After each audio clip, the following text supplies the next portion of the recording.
안녕하십니까. 부동산 읽어준 남자 부통령입니다. 오늘은 헝다그룹 사태라고 할 수 있는 헝다그룹 파산 관련된 이야기를 해볼까 합니다. 지금 당장 파산은 안 했죠. 이것은 위기, 파산 위기다, 이런 말들이 있고 중국 정부에서도 해결해 줄 거다, 그런 얘기가 있어요. 어쨌든 중요한 건 무엇이다? 우리가 지금까지 보지 못한 사건을 보게 됐다. 바로 그런 거겠죠. 보다시피 이 헝다그룹 있어요. 헝다그룹. 이 헝다그룹이 중요한 건 무엇이야? 바로 이 부동산이란 거예요. 바로 주요 산업이 부동산이라는 거죠. 부동산. 그만큼 이 부동산에 문제가 일어났다는 것은 그런 거예요, 여러분들. 부동산에서 무슨 문제가 일어났다? 이거 다시 말하면 중국인들의 어떤 소득 수준에서 무슨 문제가 일어났다라고 할 수 있어요. 그런 거겠죠. 그러니까 빚만 잘 내도, 이자만 잘 내도 버텨가는 게 원래 부동산 시장이고, 그게 부채 시장이죠. 부채를 끌어서 썼을 때 그런 거죠. 잘 갚아나가면 문제가 없는데 어딘가 문제가 생긴 거죠. 마찬가지예요. 좀 중국 사람들, 특히 헝다그룹 쪽에 있는 그쪽 관련돼 있거나 그걸 피해를 보신 중국 사람들은 굉장히 힘들어 하겠죠. 자, 그런데 우리는 어차피 멀리 떨어져 있는 국가니까 그런 거겠죠.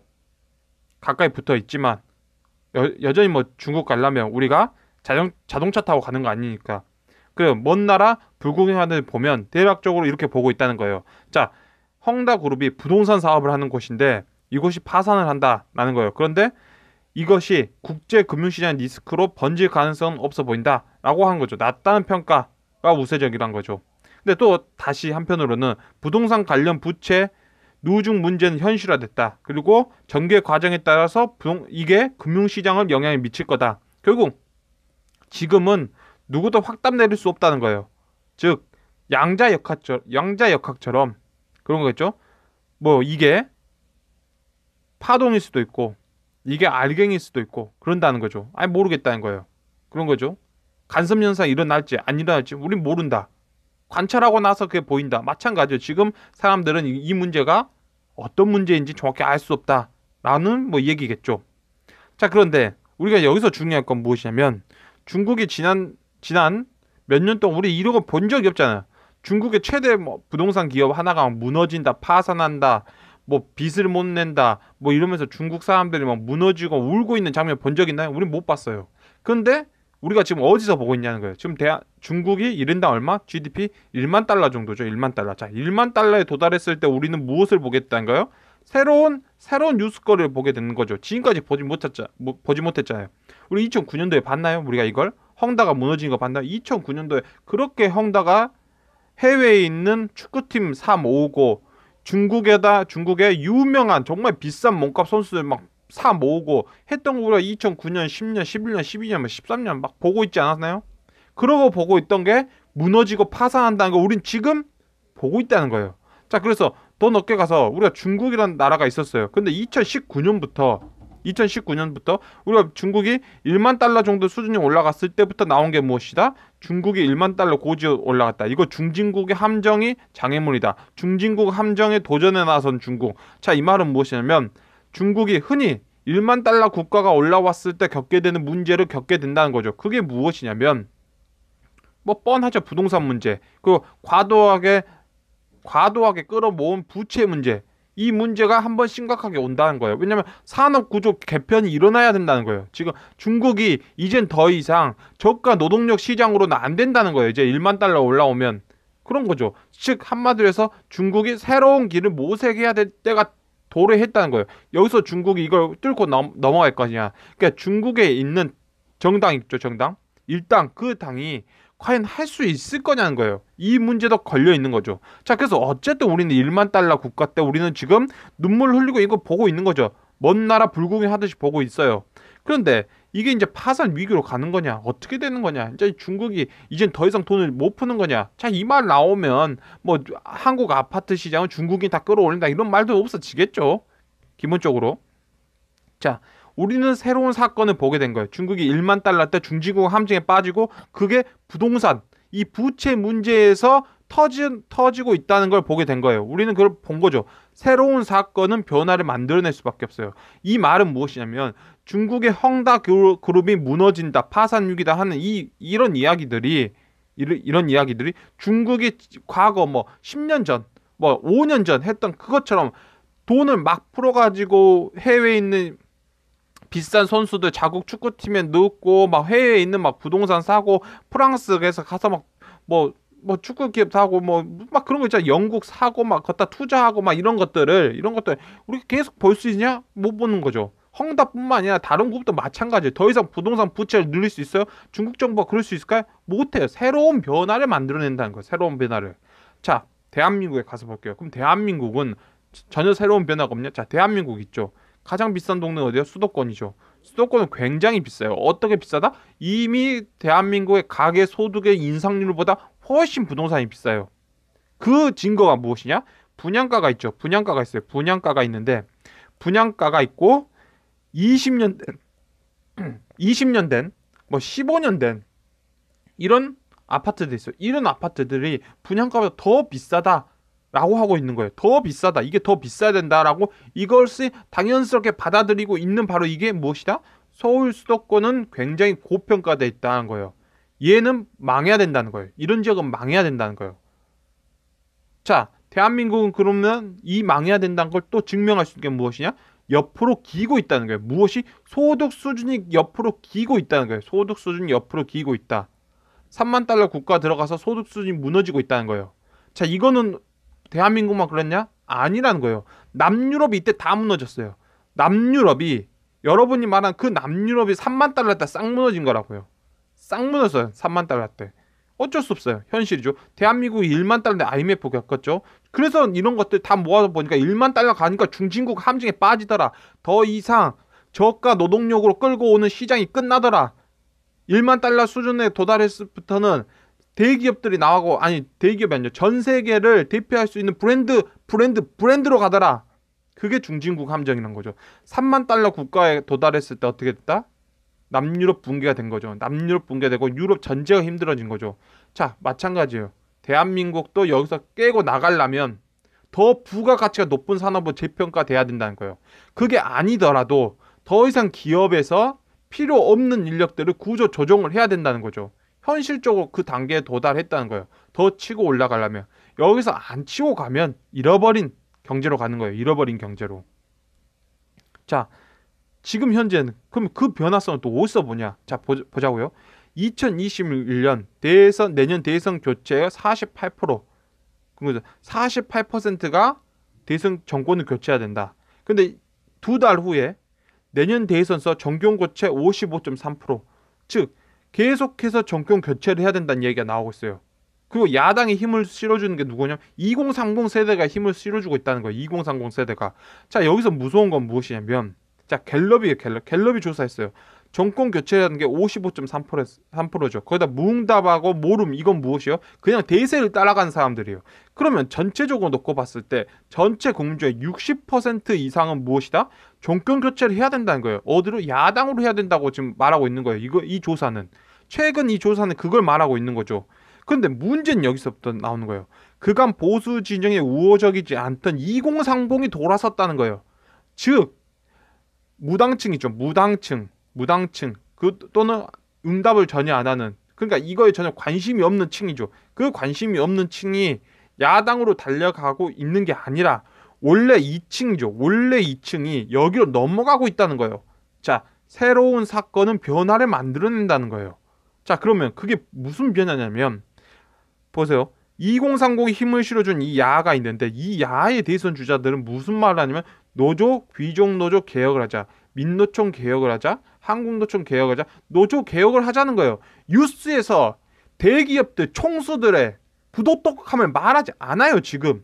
놀랍게도 뉴스에서는 계속해서 노조가 지금 무엇을 하고 있다. 노조가 일을 하고 있는데 내 자동차를 와서 타이어 밸브를 끊어버렸다. 노조가 뭘 했다. 노조가 지금 모여서 이걸 하면 안 되는데 왜 노조한테 이렇게 하냐. 즉 지금 사회의 세상은 노조를 공격하는 게 마치 터부시 되지 않고 있어요. 그게 금기사항이 아닌 시대로 가고 있는 거예요. 놀랍게도 이 변화를 읽을 줄 알아야 돼요. 이걸 읽게 되면 새로운 사건은 변화를 만들어낸다는 거예요. 이 변화는 너무 무서운 게 무엇이냐. 자, 그렇게 변화를 만드는데 대한민국의 수도권, 특히 수도권이에요. 특히 수도권과 광역시 몇몇 지역들 포함시킬 수 있겠죠. 근데 여기서 가장 중요한 수도권, 특히 서울, 여기 가장 큰 문제는 무엇이냐면 그곳의 부동산 가격의 매매 가격의 전세 가격이 이미 국민 소득의 증가분을 뛰어넘어 버렸어요. 즉 이 말은 무조건 거래량은 줄어들 수밖에 없어요. 거래량 무조건 줄어드는 거고, 특히 2020년도, 2022년도에 여기에서 막대한 레버리지 영끌로 들어가신 분들은, 여러분들은 지금까지 대한민국이 발전된 그 모든 양을 여러분들의 월급으로 다 만들어준 걸 여러분은 그 월급을 전부 싸들고 가서 미리 사왔던 여러분의 윗세대한테 그냥 다 주고 있는 거예요. 여러분의 10년을 거기다 다 줘버렸다는 거예요. 이게 무슨 말이냐? 여러분들은 호구가 돼버린다는 거예요. 이렇게 되면 호구가 돼버린다는 거예요. 왜 오르냐? 뭔 대단한 이유가 있는 거 아니에요. GTX가 있는 것도 아니에요. 경제가 성장했기 때문이에요. 그러면 일본은 지하철역을 안 짓기 때문에, 새로운 노선을 안 뚫기 때문에, 그러니까 부동산이 하락했냐? 그게 아니죠. 잃어버린 30년 그래서 안 하냐? 거기는 건물을 안 지어. 신축 건물을 안 지어서. 일본에 있는 수많은 기업들, 대한민국보다 GDP 총액 기준으로 했을 때 아직도 2배 이상 높은 일본은 아무것도 안 했던 거예요. 지하 도로 하나도 안 뚫었기 때문에 일본 부동산이 하락해. 그게 아니란 거죠. 그 부동산을 사는 사람들의 그 월급쟁이들 월급이 옆으로 기었기 때문이라고요. 잃어버린 30년은 일본 월급을 받고 일하는 이 노동자들의 월급이 옆으로 기었다는 걸 말하는 거예요. 그냥 그걸 기어버렸다. 즉 20년과 30년과 비슷한 월급을 일하고 있는데 왜 내가 20년대 30년대 아파트를 비싼 가격을 사줘야 되냐? 아니다. 너가 20년 전에 받았던 그 분양가로 나도 분양을 받겠다는 얘기예요. 그게 바로 잃어버린 30년이란 거죠. 그게 잃어버린 30년. 근데 지금 서울은 3만 달러 가격대에 다 도달해버렸다. 특히 더 무서운 건 분양가죠. 분양가가 저렴한 거예요. 분양가가 저렴해버려. 아니 분양가가 실제 가격인데 이 15년 막 10년 20년 된 아파트가 이미 분양가를 더 달라 하고 있는 거죠. 무조건 최악의 상황이란 거예요. 최악의 부동산 시장의 상황이다. 특히 어디서 아파트 시장이 있어요. 아파트 시장에서 정말 위험한 순간이란 거죠. 이게. 그러면 이걸 다 조합해보면 무엇이다? 대한민국의 지금 새로운 판단은 무엇이냐면 정권 교체를 해야 되겠는데 그건 지금까지 진보 진영에 있던 2030들이 보수 진영을 와서 표를 던진다는 거예요. 근데 그 표를 받겠다는 사람들이 무엇을 하냐면 귀족 노조를 개혁했다. 노조 개혁을 하겠다는 거예요. 그런데 노조에는 누가 들어있냐면 노조는 40대, 50대, 60대가 노조의 주 멤버들이란 거죠. 그 문제는 40대, 50대, 60대가 무엇이야? 서울에 있는 특히 서울 이런 주거시장에서 40대, 50대, 60대가 무엇을 갖고 있다? 원래 부동산 다 들고 있는 거예요. 그 사람들이 다 들고 있는데 그 사람들 개혁하겠다는 거예요. 지금. 근데 그 개혁표에 원래 진보 쪽에 있었던 애들이 전부 그쪽에 가서 개혁하라고 표를 던지겠다는 거예요. 근데 그 표를 받는 사람들은 부동산을 들고 있는 사람들 개혁하겠다는 거예요. 이 말은 이제 앞으로 1년, 2년 후면 50대들 중심으로 모여가지고 부장님, 무슨 주식을 사는 게 좋아요. 부장님, 무슨 아파트를 사는 게 좋아요. 부장님, 어느 지역이 핫하대요. 이 얘기가 안 나오고 부장님, 이번에 부장님 명예퇴직 당하세요? 부장님, 이번에 부장님 잘린다면서요. 이 말을 만들겠다는 거예요, 지금. 이렇게 만들겠다. 점심시간에 이 얘기를 하도록 만들겠다는 거예요. 이 얘기를 하도록 만들겠다는 거예요. 전체적으로 사회가 어떻게 된다? 다운으로 간다는 거예요. 다운으로 만들겠다는 거예요. 전 세계가, 대한민국 자체는 그럼 다운으로 들어간다. 그럼 전 세계는 어떻게 들어간다? 전 세계는 말할 필요가 없어요. 부채 위기에 지금 온다는 거예요. 부채 위기. 이 부채 위기가 스물스물 빠져나간다는 거예요. 지금 미국도 마찬가지예요. 미국도 여러분들에게 중국의 부채를 우리가 해결하겠습니다. 미국이 말하나요? 아니잖아요. 그게 문제란 거예요. 지금. 점점 턴 다운화 돼가고 있죠. 턴 다운화. 그렇게 바뀌고 있다는 거죠. 그러면 대한민국 현실은 무엇이다? 대한민국도 새로운 사건을 만들고 있잖아요. 보이잖아요. 우리가. 미래가 보이잖아요. 이명박 시대가 왜 모두 부동산이 하락했냐? 수도권 시장이 왜 이명박 시대 때 그렇게 힘들었냐? 알잖아요. 기업 프렌들리는 거꾸로 무엇이다? 노조를 강하게 어떻게 하겠다? 쪼이겠다. 즉 점심시간에 모여서 투자 얘기하면 어떻게 한다? 잘라버린다. 그런 애들은 전부. 무서운 거예요. 무섭게 진행된다. 그런 거죠. 자, 오늘 영상 이렇게 마치도록 하겠습니다. 우리가 뭐 헝다 이런 거 보면서 분위기가 2014년 분위기 아니에요. 여러분 2014년도 생각해 보라니까요. 2013년도를 생각해 보고 그때 얼마나 세상 자체가 마치 꽤 거품이 없는 시절이니까 막 이렇게 뭉게뭉게 피어난 막 그런 것들 느껴지는 거지만 지금 현실은 그거죠. 지금의 현실은 그 여러분들 현금을 들고 있는 게 중요한 시대예요. 따지고 보면 그런 거 아니겠습니까? 과도한 부채를 끌어다 쓴 사람도 어떻게 돼요? 그러니까 불쌍한 거예요. 여기에 걸려든 사람들은 다 누구예요? 2020년도, 2021년도 이때 들어간 340 세대 아니겠습니까? 3040 온갖 부채 다 끌어들여서 분양가보다 훨씬 더 많이 주면서 20년째 아파트 들어가신 분들 너무 불쌍한 거죠. 오늘 영상을 이렇게 마치도록 하겠습니다. 특히 그러나 단 이게 있어요. 무엇이냐면 여러분 분양가보다 낮게 있어요. 분양가보다 낮게 있고 뭐 분양을 해준 아파트가 있는데 그 아파트에 건축비로 지금 뭐 10년째 아파트가 있어요. 근데 그건 어쩔 수 없는 가격인 거예요. 그건 어쩔 수 없는 가격인데 특히 수도권과 서울에서 일어난 현실은 그거와 역반대 있으니까 그거 어떻게 견딜 수가 없는 거죠. 왜냐하면 대한민국 3만 달러 국가였을 때 지금 분양가로 계속 나오니까. 그래요 여러분들 오늘 영상 이렇게 마치도록 하겠습니다. 지금까지 시청해주셔서 너무나 감사합니다.